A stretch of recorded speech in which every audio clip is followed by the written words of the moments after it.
Hola, mi queridísimo alumno o alumna.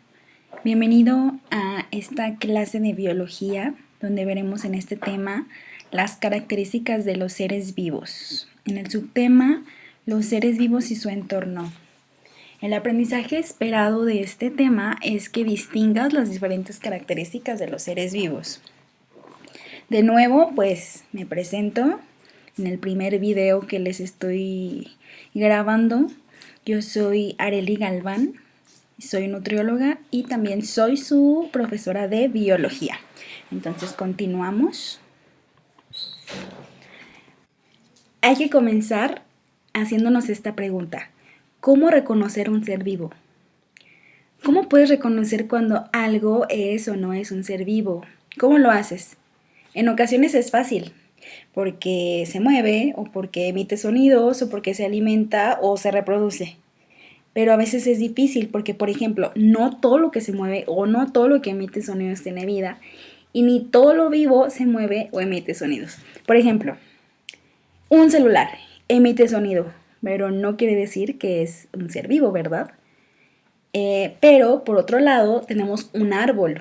Un árbol pues no vemos que ande caminando o que se ande moviendo porque sería muy raro. Pero es un ser vivo, tiene vida. Entonces, ¿cómo sabemos cuál es cuál? ¿Cómo sabemos cuál tiene vida y cuál no? Bueno, lo vamos a ver aquí. Aquí te presento estas imágenes. ¿Puedes decirme cuáles son seres vivos y cuáles no? Te voy a dar un tiempito para que los observes y para que vayas pensando y viendo cuáles sí son y cuáles no. Por ejemplo, tú dime, ¿un sacapuntas es un ser vivo? ¿Un conejo será un ser vivo? ¿Una medusa o unas tijeras?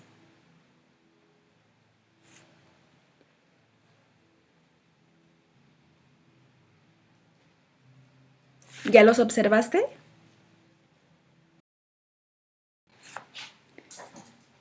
Aquí en esta imagen pues ya encerré cuáles son los seres vivos. Obviamente pues un sacapuntas no. Un conejo sí es un ser vivo, una medusa también lo es, un hongo, un girasol, un armadillo, la ballena, el gato y el caracol son seres vivos. Obviamente el gorro, la botella de agua, las tijeras, el lápiz, pues obviamente no son seres vivos, ¿verdad? Ahora, siguiente actividad, rapidísima. Vamos a observar esta imagen. Primero, ¿qué hay ahí? Hay un buzo que aquí nos dice que es un biólogo. ¿Tú qué crees que esté observando? La segunda pregunta nos dice en qué se parecen y en qué son diferentes los seres vivos que están en esta fotografía. Y es importante conocer a los seres vivos. ¿Por qué? Bueno, en la primera, les voy a ayudar un poquito. El buzo de la imagen es un biólogo. ¿Qué crees que esté observando? Bueno, el buzo está en un arrecife de coral y puede estar observando la diversidad de organismos o seres vivos que existen en el mar, de formas, tamaños, colores y su distribución, así como las relaciones entre ellos y el medio ambiente en el que se encuentran. Y en la segunda pregunta nos dice, ¿en qué se parecen y en qué son diferentes? No, pues ahí vemos muchísimas cosas de dónde sacar respuesta. Se parecen en que todos tienen los mismos requerimientos de luz, por ejemplo, para sobrevivir. Todos viven debajo del agua, o mejor dicho, en el agua debajo del mar. Todos viven en un arrecife. Todos tienen las mismas funciones vitales, se nutren, respiran y se reproducen. Eso lo vamos a ir viendo un poquito más adelante. Y es importante conocer a los seres vivos.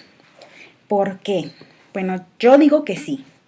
Porque la forma en que se realizan sus funciones vitales, el ambiente y su capacidad de adaptación son distintas y pues conocemos la diversidad de especies que existen en este planeta.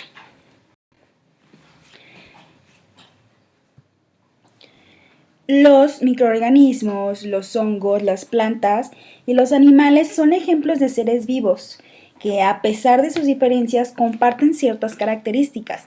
Todos nacen, Todos crecen, se reproducen y luego de un tiempo mueren. Todos los seres vivos están compuestos por las mismas sustancias químicas y están formados por células que intercambian materia y energía con el medio ambiente.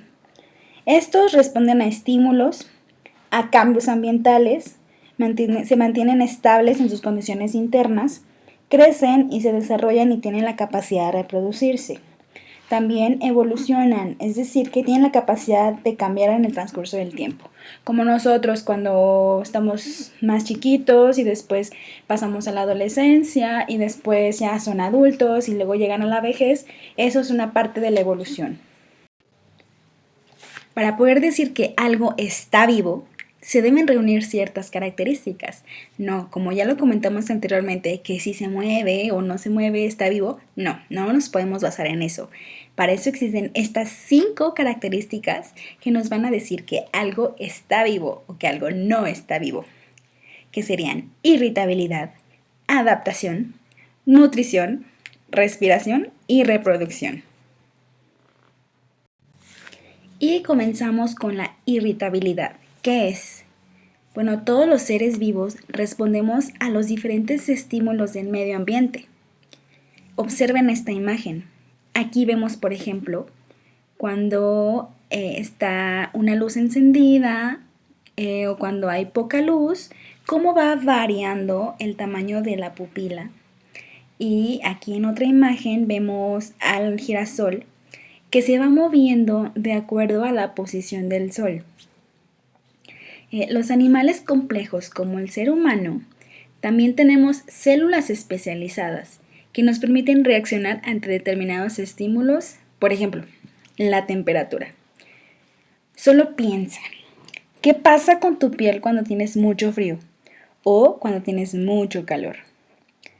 Imagínate que estás en un cuarto calientito, estás acostado y de repente llega alguien y abre la ventana y afuera está lloviendo muchísimo o está nevando. ¿Qué cambio va a haber en tu piel? ¿Qué cambios va a haber en tu cuerpo? Ese proceso es la irritabilidad. ¿Sí? Es algo que tú no estás pensando que vas a hacer, pero tu cuerpo lo hace. Otro ejemplo es tu respuesta a una luz intensa o a un ruido inesperado. Imagínate, ¿qué harías? ¿Qué harías cuando estás muy tranquilo, normal y de repente alguien llega y te grita? Eso es un estímulo de irritabilidad. A esta característica de todos los seres se le llama respuesta a los estímulos o capacidad de respuesta al medio. La irritabilidad también puede utilizarse como defensa. Por ejemplo, aquí el pez globo reacciona aumentando su tamaño cuando se siente amenazado por alguien que, por ejemplo, se lo quiere comer. Entonces, aumenta el tamaño, expone esas puntas y así ahuyenta a su depredador. La adaptación. Los seres vivos se han adaptado a diferentes condiciones del medio ambiente debido a cambios que resultan a lo largo del proceso evolutivo. Esto ha permitido su supervivencia y su reproducción. Pero cuando las condiciones cambian abruptamente o de repente y no son favorables, algunas especies tristemente pueden extinguirse. Y aquí les pongo un ejemplo de estas jirafas que a lo largo de la evolución de los años el tamaño de su cuello ha crecido. ¿Por qué? Porque ellas intentan o intentaron en aquellos tiempos consumir plantas de las ramas más altas. Entonces, el hecho de estar estirando el cuello y a lo largo de los años, los hijos de esas jirafas ya nacieron con el cuello un poquito más grande o más alto. Y pues así llegamos a la evolución de las jirafas en este momento como las conocemos. Una adaptación hace que un ser vivo esté más capacitado para sobrevivir a cierto ambiente. Aquí les pongo un ejemplo. El color blanco de algunos animales les da ventaja, por ejemplo, a estos animales que viven en lugares con nieve, les ayuda a pasar inadvertidos. Aquí tenemos un zorro, pero también están los osos polares y los animales que viven en aquellas zonas. Regularmente son de color blanco porque así se camuflajean. Y así es un poco más complicado que lleguen y alguien los ataque. Esta adaptación está relacionada con la diversidad de organismos, pues las distintas formas de vida presentan diferentes adaptaciones. Además, las adaptaciones reflejan la variedad de ambientes en los que se desarrollan. Aquí hay otro ejemplo de adaptación. Entre las plantas, un ejemplo son las cactáceas de México, o sea, los cactus, los cuales están adaptadas a la vida en el desierto. Sus gruesos tallos almacenan agua y tienen espinas en lugar de hojas, que esto evita la pérdida de ella, evita la pérdida de agua por transpiración. Entonces, están totalmente diseñadas para vivir en ambientes donde no va a haber mucha agua y donde va a pasar muchísimo tiempo para que llueva. Entonces, ahí almacenan agua. Otras plantas están adaptadas a un medio ambiente donde haya abundante agua. Un ejemplo es el musgo que habita en las selvas. Otra característica de los seres vivos es la nutrición. ¿Qué comen? ¿Cómo se alimentan? ¿Cómo se nutren? Bueno, la nutrición es el proceso mediante el cual los seres vivos se alimentan y obtienen energía y sustancias nutrimentales que son necesarias para llevar a cabo funciones vitales como su crecimiento y desarrollo. También reproducción y las otras características que hemos visto.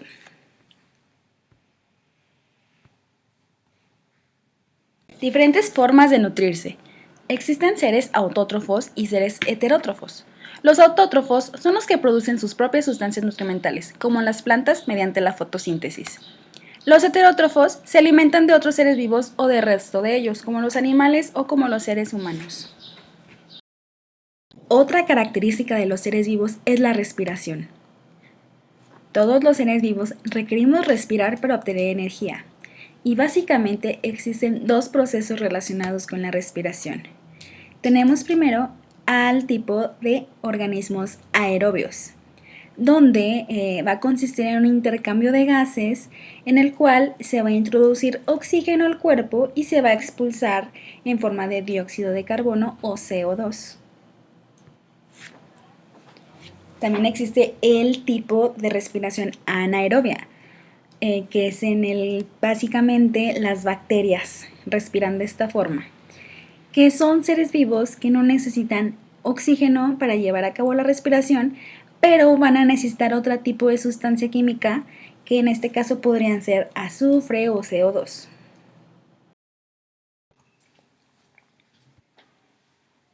Y para concluir, tenemos esta característica que es la reproducción. Como parte de su ciclo de vida, los seres vivos nacen, se desarrollan, se reproducen y mueren. La reproducción es la capacidad de los organismos de dar origen a seres semejantes a ellos, o sea, a que tengan hijos, lo que permite mantener a las especies. Si no existiera esta capacidad de reproducción, se extinguirían las especies, no habría nuevas especies, no habría bebés de ningún tipo de especie animal o ave, planta, mamífero, etc. Existen dos tipos de reproducción. El tipo sexual, que generalmente es necesario que haya dos seres vivos para llevar a cabo la fecundación, uno femenino y uno masculino. Ejemplo, los seres humanos, su tipo de reproducción es sexual. Y por otro lado tenemos la reproducción asexual, donde solo es necesario un tipo de especie llamado padre o progenitor. Ejemplo, las plantas que pueden reproducirse al cortar y sembrar uno de sus tallos. Ese es un tipo de reproducción asexual. Para concluir este tema, reflexiona, responde con base en lo que has leído. ¿Qué características posees que te hacen un ser vivo? Como tarea, con lo que ahora sabes, elaborarás un mapa conceptual, un esquema o un mapa mental en Word, PowerPoint o a mano, donde menciones todas las características de los seres vivos que vimos en este tema. ¿Qué debe tener tu tarea? Debe tener tu nombre. No olvides agregar imágenes y subirla a la sección de tareas donde dice mapa de características de los seres vivos en el formato de Word o PDF. No se vale copiar y pegar de internet. Todas esas imágenes ya las conozco.